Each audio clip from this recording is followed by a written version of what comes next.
মাধ্যমিক 2026 তোমাদের ইতিহাসের অষ্টম অধ্যায় থেকে কিছু গুরুত্বপূর্ণ 2 নম্বরের প্রশ্ন এই ভিডিওতে আমি তুলে ধরবো এবং উত্তর সহ আলোচনা করে দেবো। প্রশ্নগুলো অত্যন্ত গুরুত্বপূর্ণ প্রশ্ন। যাদের এখনো এই প্রশ্নগুলো হয়নি তারা অবশ্যই প্রশ্নগুলো করে রাখো, অবশ্যই খাতায় লিখে রাখতেও পারো। আর যাদের হয়ে আছে তাদের তো আরও ভালো কথা, তোমাদের রিভিশন হয়ে যাবে, ঠিক আছে। আর এই 2 নম্বরের ভিডিওর পর যদি কারোর 4 নম্বরের গুরুত্বপূর্ণ প্রশ্ন দরকার পড়ে উত্তর সহ, তাহলে সেটাও আমি আলোচনা করে দেবো। তোমরা শুধু একটু কমেন্টে জানিও। আর অবশ্যই ভিডিওটা ভালো লাগলে লাইক শেয়ার দরকার, ওটা করেই দিও। আর অবশ্যই চ্যানেলে নতুন হয়ে থাকলে চ্যানেলটিকে সাবস্ক্রাইব করে দিও। তো চলো বেশি কথা না বাড়িয়ে 2 নম্বরের প্রশ্নগুলো উত্তর সহ দেখে নাও, ঠিক আছে। আশা করছি ভালো লাগবে। দেখো, তোমাদের অষ্টম অধ্যায় উত্তর ঔপনিবেশিক ভারত 20 শতকের দ্বিতীয় পর্ব। এখান থেকে 16টার মতো গুরুত্বপূর্ণ প্রশ্ন তোমাদেরকে এখন দেখাবো, উত্তর সহ আলোচনা করে দেবো। এর বাইরে যে সমস্ত প্রশ্নগুলো তোমাদের গুরুত্বপূর্ণ বলে মনে হচ্ছে সেগুলো অবশ্যই করে রাখো, ঠিক আছে। দেখো, প্রথম প্রশ্ন, দেশীয় রাজ্য বলতে কি বোঝো? ভারতের স্বাধীনতা লাভের প্রাককালে ভারতের কাশ্মীর, হায়দ্রাবাদ, জুনাগড় প্রভৃতি 562টিরও বেশি দেশীয় রাজ্য ছিল। এগুলি অধিকাংশ বিভিন্ন চুক্তির মাধ্যমে ব্রিটিশ সাম্রাজ্যভুক্ত ছিল, মানে ব্রিটিশ সাম্রাজ্যের মধ্যে ছিল, ঠিক আছে। আবার এগুলির মধ্যেই বেশ কিছু রাজ্য ছিল স্বাধীন। এগুলি ভারতের বিভিন্ন অঞ্চলে ছড়িয়ে ছিটিয়ে ছিল, ছোট বড় আকারে ছড়িয়ে ছিটিয়ে ছিল, ঠিক আছে। এই হচ্ছে তোমাদের দেশীয় রাজ্য, এটুকু লিখলেই যথেষ্ট। তারপর দেখো 2 নম্বর, উত্তর ঔপনিবেশিক ভারত বলতে কি বোঝো? 1947 খ্রিস্টাব্দে 15ই আগস্ট ভারত স্বাধীনতা লাভ করে এবং ভারতে ঔপনিবেশিক শাসনের অবসান ঘটে। এরপর প্রধানমন্ত্রী জওহরলাল নেহেরুর নেতৃত্বে ভারত গঠন শুরু হয়। তাই সাধারণত 1947 থেকে 1964 খ্রিস্টাব্দ পর্যন্ত সময় পর্ব উত্তর ঔপনিবেশিক নামে পরিচিত। এই প্রশ্নটা একটু করে রেখো, ভালো করে করে রেখো। এই প্রশ্নটা আসার মতো প্রশ্ন, খুবই গুরুত্বপূর্ণ একটা প্রশ্ন, ঠিক আছে। আর চলো 3 নম্বর প্রশ্ন। দেখো, ইনস্ট্রুমেন্ট অফ অ্যাকশন কি? ভারতের উত্তর দেখো, ভারতের দেশীয় রাজ্য দপ্তরের প্রধান সর্দার বল্লভভাই প্যাটেল দেশীয় রাজ্যগুলিকে ভারতভুক্তির জন্য কয়েকটি শর্ত যুক্ত যে চুক্তিপত্র তৈরি করেন তা ইনস্ট্রুমেন্ট অফ অ্যাকশনস নামে পরিচিত। এই চুক্তিপত্রে স্বাক্ষরকারী দেশীয় রাজারা ভারত সরকারের কাছ থেকে বিভিন্ন সুযোগ সুবিধা পেতেন, ঠিক আছে। বিভিন্ন ভাতা পেতেন, বিভিন্ন উপাধি পেতেন, এই সমস্ত সুযোগ সুবিধা বিভিন্ন পেয়ে থাকতেন। দেখো 4 নম্বর প্রশ্ন। এবার দেখো, এই প্রশ্নটাও কিন্তু খুব গুরুত্বপূর্ণ, কোনোভাবেই ছাড়া চলবে না। 4 নম্বর প্রশ্ন দেখো, কাশ্মীর রাজ্যের ভারতভুক্তির প্রেক্ষাপট কি ছিল? উত্তর, কাশ্মীর রাজ্যের ঐতিহ্য ছিল স্বাধীন রাজ্য রূপে উপস্থিতি। তাই কাশ্মীরের রাজা হরি সিং ভারত অথবা পাকিস্তান এই দুটো রাষ্ট্রের মধ্যে কোনোটিতেই যোগ দেননি। তিনি স্বাধীন থাকতে চেয়েছিলেন। ইতিমধ্যেই পাক মদতপুষ্ট হানাদাররা কাশ্মীর রাজ্য আক্রমণ করলে হরি সিং ভারতের কাছে সামরিক সাহায্য প্রার্থনা করেন।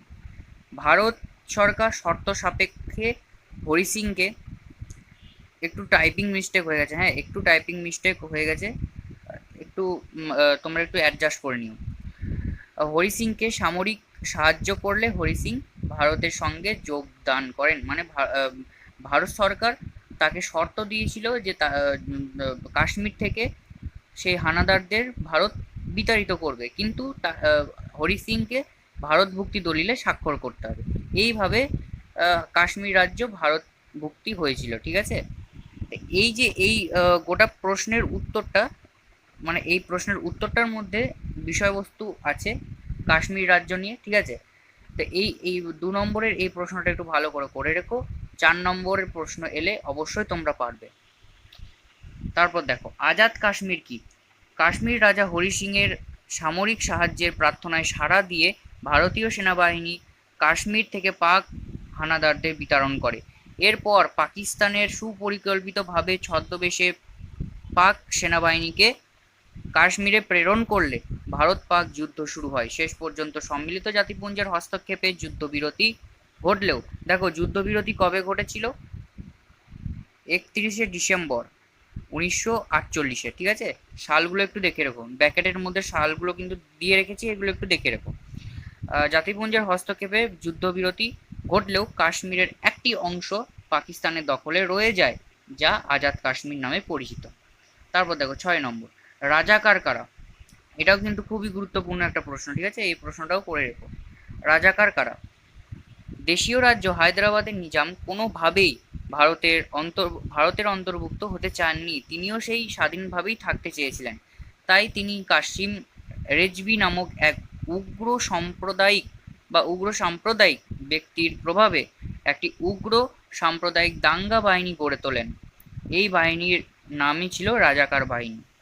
7 নম্বর, হায়দ্রাবাদ কিভাবে ভারতভুক্তি হয়েছিল। এটাও কিন্তু অত্যন্ত গুরুত্বপূর্ণ একটা প্রশ্ন, ঠিক আছে। হায়দ্রাবাদ কিভাবে ভারতভুক্ত হয়েছিল, দেখো।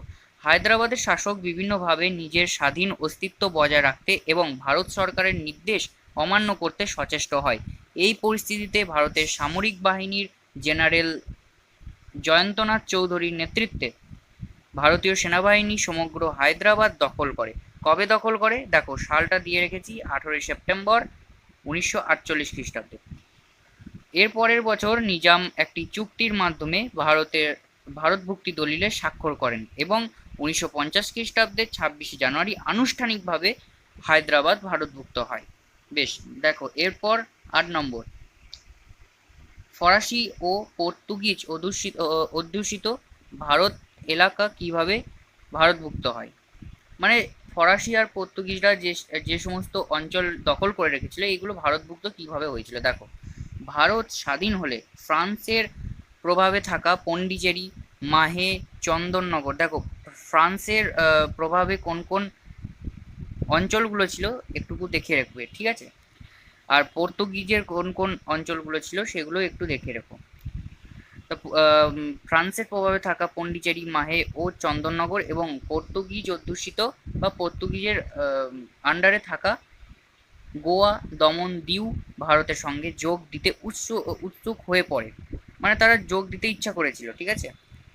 দীর্ঘ আলাপ আলোচনা সমালোচনার পর 1954 খ্রিস্টাব্দে ফ্রান্স এই অঞ্চল ত্যাগ করে।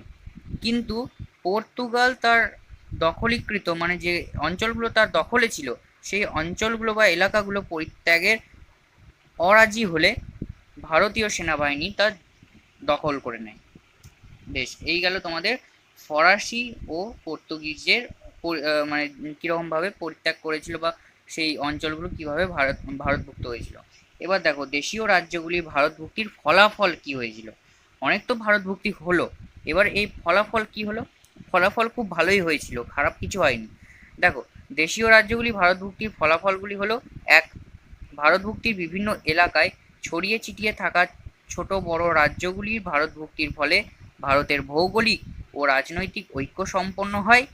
আর 2 নম্বর, দেশীয় রাজ্যগুলি ভারতভুক্তির ফলে ভারতের অর্থনৈতিক ও রাজনৈতিক ক্ষমতা বৃদ্ধি পায়, যেটি একটি সম্পূর্ণ দেশের জন্য খুবই জরুরি, ঠিক আছে। এই অর্থনৈতিক ও রাজনৈতিক ক্ষমতা সেইটা আমাদের বৃদ্ধি পেয়েছিল, তো ভালোই হয়েছিল, খারাপ তো কিছু হয়নি। দেখো এবার 10 নম্বর, ভারতের উদ্বাস্তু সমস্যার উদ্ভব কিভাবে হয়েছিল। এটাও কিন্তু একটা খুব মোস্ট ইম্পর্টেন্ট প্রশ্ন, এই 10 নম্বরটা, ঠিক আছে। স্বাধীন ভারতের সমস্যাগুলির মধ্যে উল্লেখযোগ্য হলো উদ্বাস্তু সমস্যা। পাঞ্জাব ও বঙ্গ বিভাজনের ফলে পশ্চিম পশ্চিম পাঞ্জাব ও পূর্ববঙ্গ থেকে সেখানকার সংখ্যালঘু শিখ ও হিন্দুদের উদ্বাস্তুরূপে ভারতে আগমন ঘটে। এই সমস্ত শরণার্থীরাই উদ্বাস্তু নামে পরিচিত। এর ফলে উদ্বাস্তুদের বাসস্থান ও খাদ্য সমস্যার সমাধান এবং তাদের পুনর্বাসনের সমস্যার সমাধানের প্রয়োজন দেখা দেয়। এই সমস্যা ভারতের কাছে ছিল এক বড় চ্যালেঞ্জ। বোঝা গেল। দেখো সদ্য স্বাধীন ভারতের কাছে এর থেকে আর বড় সমস্যা মানে আর কিছু ছিল না, ঠিক আছে, এত বড় একটা সমস্যা। তারপর দেখো 11 নম্বর প্রশ্ন, উদ্বাস্তু শিবির কি। অন্য দেশ থেকে ছিন্নমূল হয়ে আসা উদ্বাস্তুদের বাসস্থান, আহার ও নিরাপত্তা দানের জন্য সরকারের পক্ষ থেকে তৈরি অস্থায়ী বাসস্থান বা শিবির উদ্বাস্তু শিবির নামে পরিচিত। স্বাধীনতার পর ভারত সরকার পূর্ব পাঞ্জাব ও পশ্চিমবঙ্গ এরূপ অনেক উদ্বাস্তু শিবির তৈরি করেছিল, মানে পূর্ব পাঞ্জাবে এবং পশ্চিমবঙ্গে অনেক শিবির তৈরি করেছিল। তবে এর একটা খারাপও দিক ছিল, এগুলো ছিল শহরের থেকে অনেকটাই দূরে এবং অধিকাংশ ক্ষেত্রেই দেখা গিয়েছিল পানীয় জল এবং শৌচালয়ের ন্যূনতম যে ব্যবস্থাপনা এবং স্বাস্থ্য পরিষেবার যে ব্যবস্থাপনা সেটাও কিন্তু ছিল না। ঠিক আছে, তারপর দেখো 12 নম্বর, দিল্লি চুক্তি কি? এটাও একটা খুব খুব গুরুত্বপূর্ণ প্রশ্ন, যেগুলো রেখেছি 16টার মধ্যে 16টাই গুরুত্বপূর্ণ প্রশ্ন, আলাদা করে কিছু বলা যায় না। ঠিক আছে, যে এটা গুরুত্ব ওটা গুরুত্ব, সমস্তটাই গুরুত্বপূর্ণ প্রশ্ন। দেখো, দিল্লি চুক্তি কি?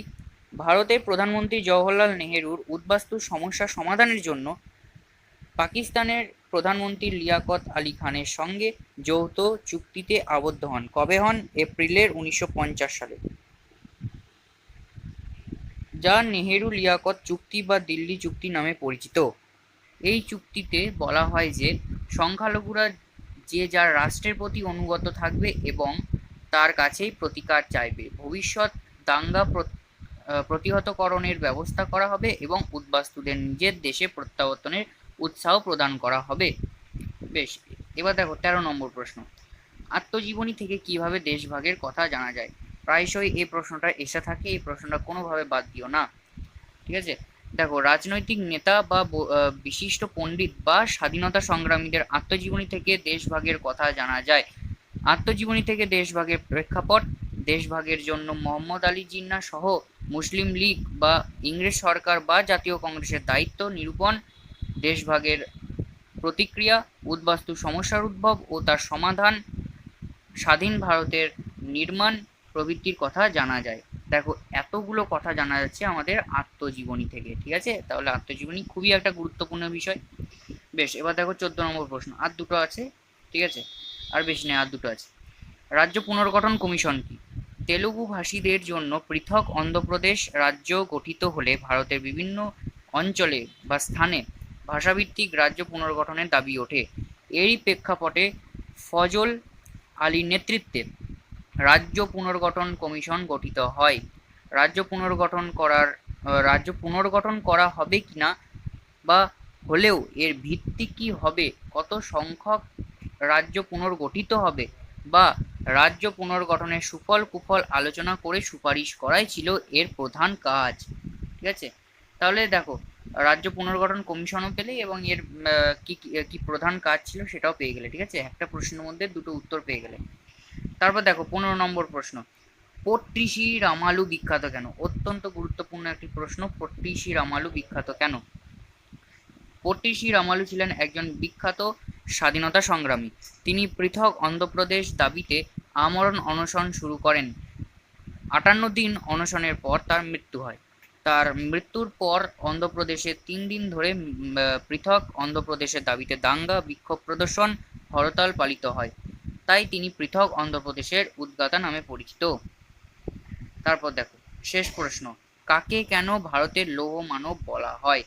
কাকে তো বলা হয় এটা আমি ওটা জানি, কিন্তু কেন বলা হয় এটা আজকে আমরা জানবো। ঠিক আছে, দেখো এই প্রশ্নটাও কিন্তু খুব গুরুত্বপূর্ণ একটা প্রশ্ন। স্বাধীন ভারতের প্রথম স্বরাষ্ট্রমন্ত্রী সর্দার বল্লভভাই প্যাটেলকে উক্ত অভিধায় ভূষিত করা হয়েছে। উক্ত অভিধা বলতে ভারতের লৌহ মানব। ঠিক আছে, ভারতের লৌহ মানব বলা হয়। কেন বলা হয়? দেখো, দেশীয় রাজ্যগুলির ভারতভুক্তি সম্পর্কে তিনি বলিষ্ঠ নীতি গ্রহণ করেন এবং প্রয়োজনে সামরিক শক্তি প্রয়োগ করে কয়েকটি দেশীয় রাজ্যকে ভারতভুক্ত করেন। তার এই চারিত্রিক দৃঢ়তার জন্যই ঐক্যবদ্ধ জার্মানির রূপকার বিসমার্কের সঙ্গে তুলনা করে তাকে ভারতের লৌহ মানব বলে অভিহিত করা হয়। তাহলে দেখো, এই প্রশ্নটাও গুরুত্বপূর্ণ প্রশ্ন এবং আমরা এতদিন জেনে এসেছি যে কাকে লৌহ মানব বলা, ভারতের লৌহ মানব বলা হয়।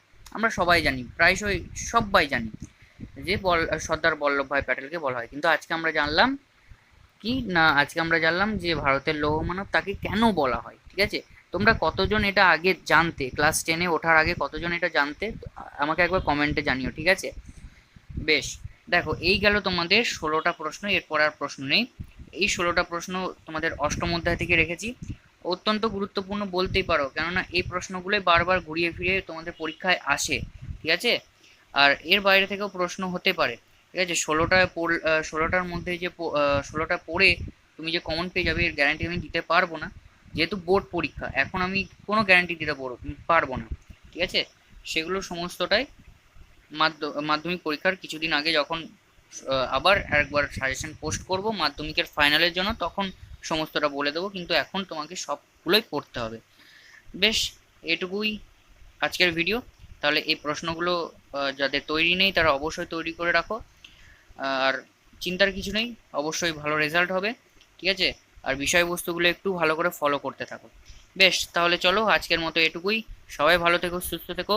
দেখা হচ্ছে অন্য কোনো বিষয় নিয়ে অন্য কোনো ভিডিওতে। ধন্যবাদ।